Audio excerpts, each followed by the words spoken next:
Hey everyone, Kitsap Sun reporter Christian Vosler here at Cray's Diner, the new cafe and restaurant that opened last week in downtown Bremerton. I'll tell you more about the diner, plus our usual 5 stories on this week's Beat Blast. Stick around.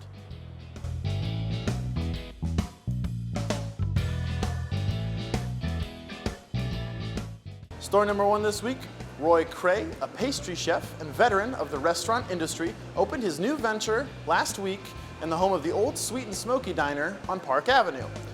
Cray's Diner features tasty pastries made fresh every morning, an all-day breakfast menu, and an indoor garden.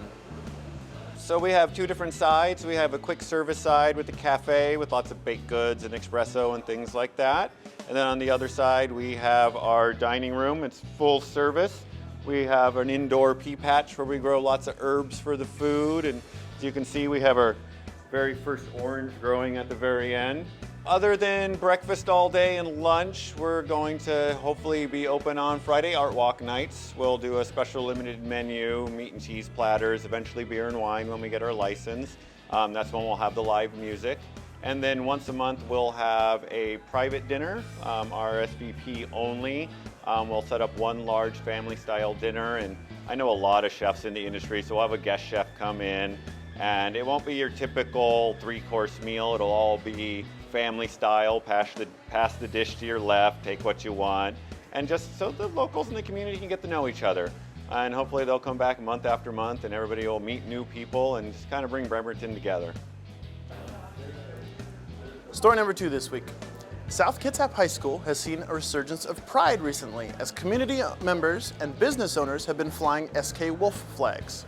A group of parents, calling themselves the Hype Squad, organized sales of the flags, which feature the high school's wolf mascot. Photos of SK Wolf flags have shown up in Luxembourg, Las Vegas, Australia, and Afghanistan. Hi, I'm Eric Warden, and we are pushing the South Kitsap flags to the community. We're trying to bring some positive energy to our community. We have one high school, so we're trying to basically bring our whole community to celebrate our one high school. Every Friday, starting September 6th, hang your South Kitsap flag on your business, on your home, in your office, and show of support for the youth in the area and our school system. Story number 3 this week, a piece of Pearl Harbor history will now rest with the USS Nimitz, which is home ported here in Bremerton. Greg Mason's grandfather, Guy Adams Mason, once received a letter from the legendary naval admiral Chester Nimitz for his heroics in saving 32 people from the USS Oklahoma, which was destroyed by the Japanese in the attack on Pearl Harbor. Mason happened to help a Nimitz sailor named David Claypool while at the airport this summer, and the two discussed the letter. That led to their meeting aboard the warship last week and the letter staying aboard the USS Nimitz Museum. Well, I was flying home for family reasons, and I was in the Seattle airport in SeaTac, and as I was getting my bag checked by Greg, he saw my ID and asked where you stationed and what ship. I told him the Nimitz, and then he told me about this document he has from his grandfather, signed by Nimitz, and said I'm trying to find somewhere to put it and to display it to preserve history.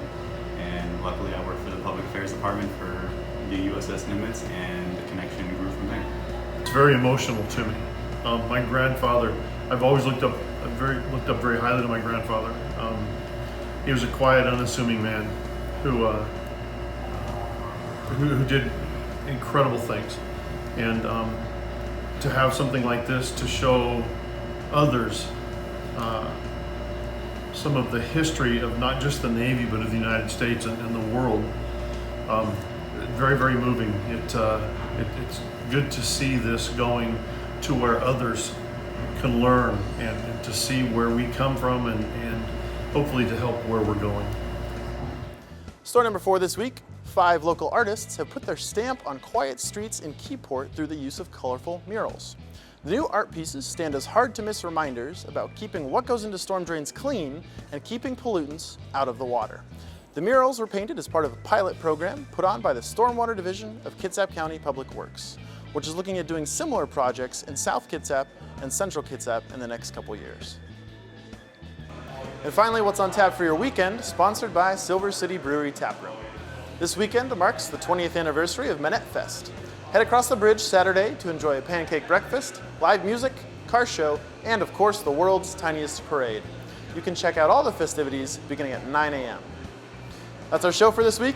Thanks for watching. Thanks to our sponsors, and a special thanks to those of you who read and support the Kitsap Sun.